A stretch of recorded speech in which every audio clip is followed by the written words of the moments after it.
Do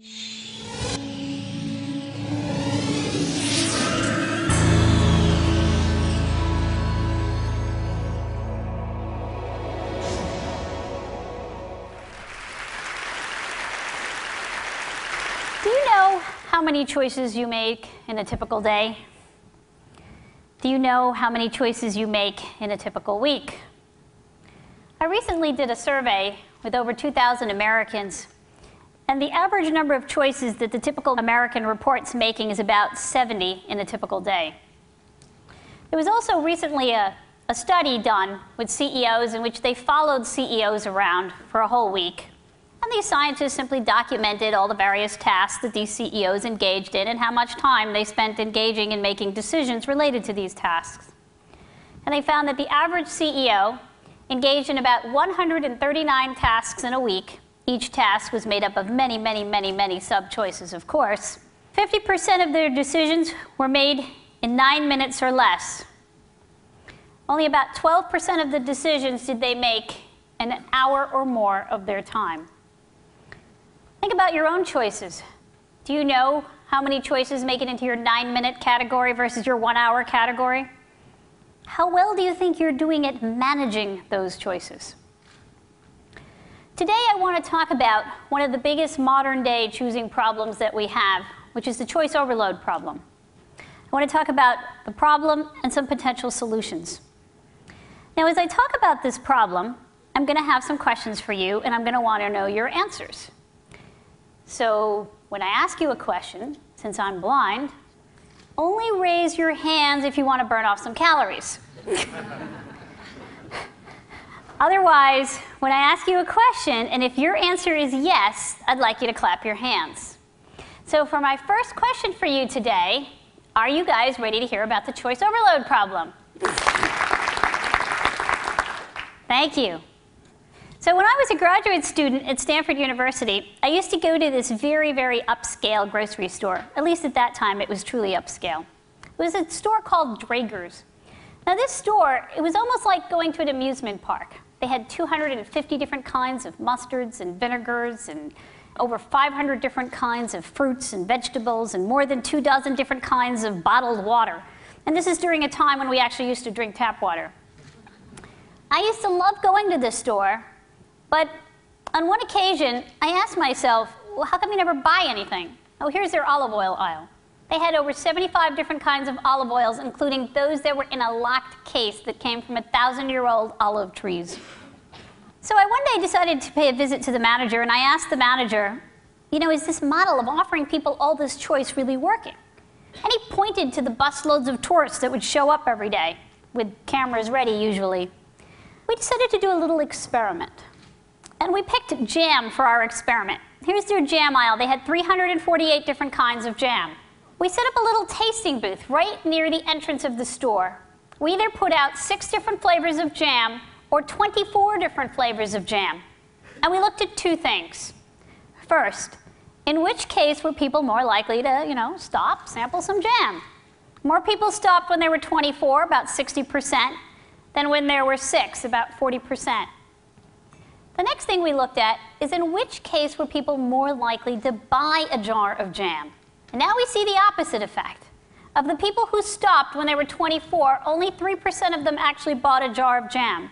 Of the people who stopped when there were 6, well, now we saw that 30% of them actually bought a jar of jam.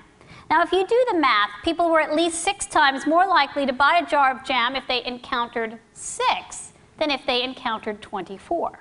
Now, choosing not to buy a jar of jam is actually probably good for us. At least it's good for our waistlines. But it turns out that this choice overload problem affects us even in very consequential decisions. We choose not to choose even when it goes against our best self-interests. So now for the topic of today, financial savings. This is a study that I did with now I'm going to describe to you a study I did with Gur Huberman, Amir Kaminica, Wei Zhang, where we looked at the retirement savings decisions of nearly 1 million Americans from about 650 plans, all in the US. And what we looked at was whether the number of fund offerings available in a retirement savings plan, the 401k plan, does that affect people's likelihood to save more for tomorrow? And what we found was that indeed there was a correlation. So in these plans, we had about 657 plans that ranged from offering people anywhere from 2 to 59 different fund offerings. And what we found was that the more funds offered, indeed there was less participation rates. So if you look at the extremes, those plans that offered you 2 funds, participation rates were around in the mid-70s, still not as high as we want it to be. In those plans that offered nearly 60 funds, participation rates have now dropped to about 60 percentile. Now, it turns out that even if you do choose to participate when there are more choices present, even then, it has negative consequences. So for those people who did choose to participate, the more choices available, the more likely people were to completely avoid stocks or equity funds. The more choices available, the more likely they were to put all their money in pure money market accounts. Now, neither of these extreme decisions are the kinds of decisions that any of us would recommend for people when you're considering their future financial well-being. Well, over the past decade, we have observed 3 main negative consequences to offering people more and more choices. They're more likely to delay choosing, procrastinate, even when it goes against their best self-interest. They're more likely to make worse choices, worse financial choices, medical choices. They're more likely to choose things that make them less satisfied, even when they do objectively better. The main reason for this is because, well, we might enjoy gazing at those giant walls of mayonnaises, mustards, vinegars, jams, but we can't actually do the math of comparing and contrasting and actually picking from that stunning display. So what I want to propose to you today are 4 simple techniques that we have tested in one way or another in different research venues that you can easily apply in your businesses. The first, cut. You've heard it said before, but it's never been more true than today, that less is more. People are always upset when I say cut. They're always worried they're going to lose shelf space. But in fact, what we're seeing more and more is that if you are willing to cut, get rid of those extraneous, redundant options, well, there's an increase in sales. There's a lowering of costs. There's an improvement of the choosing experience. When Procter & Gamble went from 26 different kinds of Head & Shoulders to 15, they saw an increase in sales by 10%. When the Golden Cat Corporation got rid of their 10 worst-selling cat litter products, they saw an increase in profits by 87%, a function of both increase in sales and lowering of costs. You know, the average grocery store today offers you 45,000 products. The typical Walmart today offers you 100,000 products. But the ninth largest retailer, the 9th biggest retailer in the world today is Aldi's, and it offers you only 1,400 products, 1 kind of canned tomato sauce.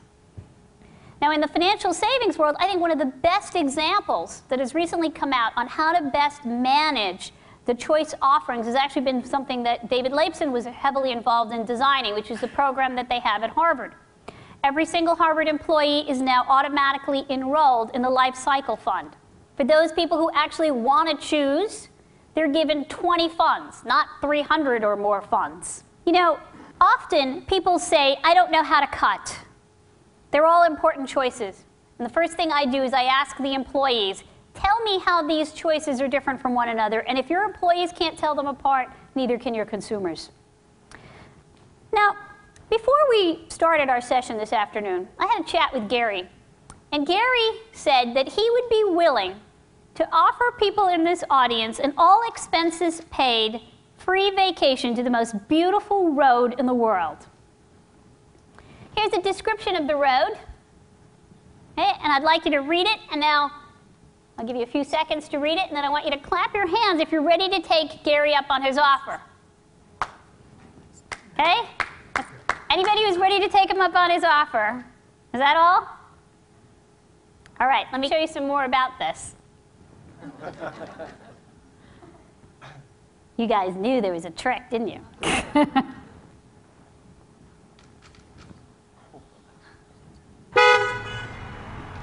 Now who's ready to go on this trip?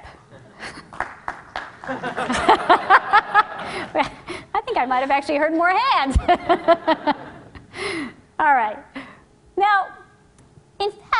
you had objectively more information the first time around than the second time around, but I would venture to guess that you felt that it was more real the second time around, because the pictures made it feel more real to you.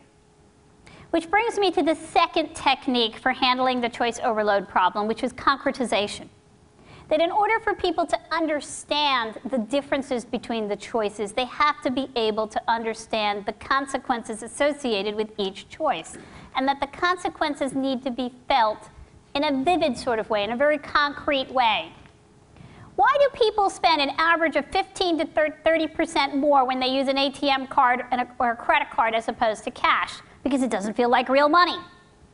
And it turns out that making it feel more concrete can actually be a very positive tool to use in getting people to save more. So a study that I did with Shlomi Benartzi and Alessandro Privatero, we did a study with people at ING, employees that are all working at ING. And now these people were all in a session where they're doing enrollment for their 401k plan. And during that session, we kept the session exactly the way it used to be, but we added one little thing. The one little thing we added was we asked people to just think about all the positive things that would happen in your life if you saved more. By doing that simple thing, there was an increase in enrollment by 20%, and there was an increase in the amount of people that were willing to save in terms of the amount that they were willing to put down into their savings account by 4%. The third technique, categorization. You know, we can handle more categories than we can handle choices. So, for example, here's a study we did in a magazine aisle.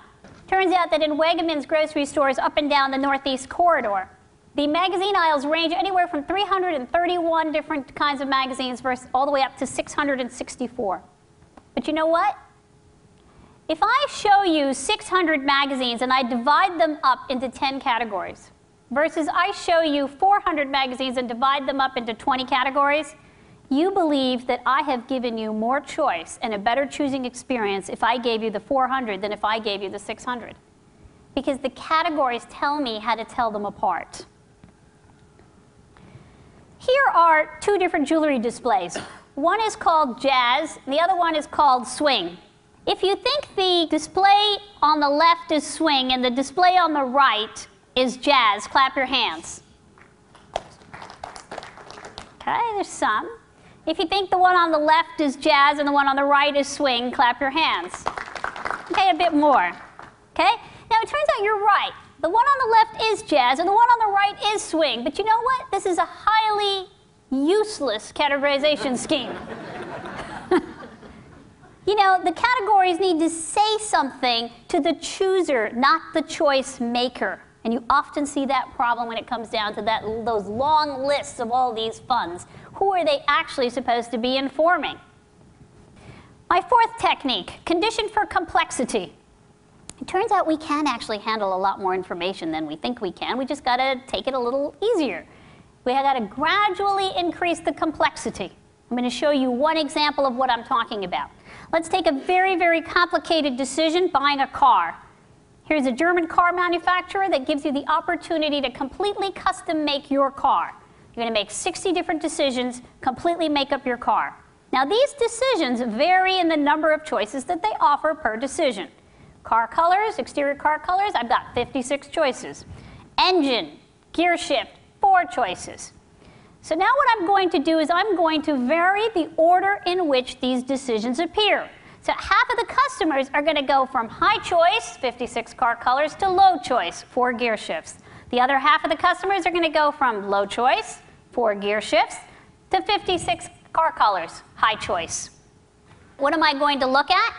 How engaged you are. If you keep hitting the default button per decision, that means you're getting overwhelmed. That means I'm losing you. What you find is the people that go from high choice to low choice, they're hitting that default button over and over and over again. We're losing them. They go from low choice to high choice, they're hanging in there. It's the same information. It's the same number of choices. The only thing that I have done is I have varied the order in which that information is presented. If I start you off easy, I learn how to choose. Even though choosing gear shift doesn't tell me anything about my preferences for interior decor. It still prepares me for how to choose. It also gets me excited about this big product that I'm putting together, so I'm more willing to be motivated to be engaged. So let me recap. I have talked about 4 techniques for mitigating the problem of choice overload. Cut, get rid of the extraneous alternatives. Concretize, make it real. Categorize, we can handle more categories, less choices. Condition for complexity. All of these techniques that I'm describing to you today are designed to help you manage your choices better for you. You can use them on yourself. Better for the people that you are serving. Because I believe that the key to getting the most from choice is to be choosy about choosing. And the more we're able to be choosy about choosing, the better we will be able to practice the art of choosing. Thank you very much.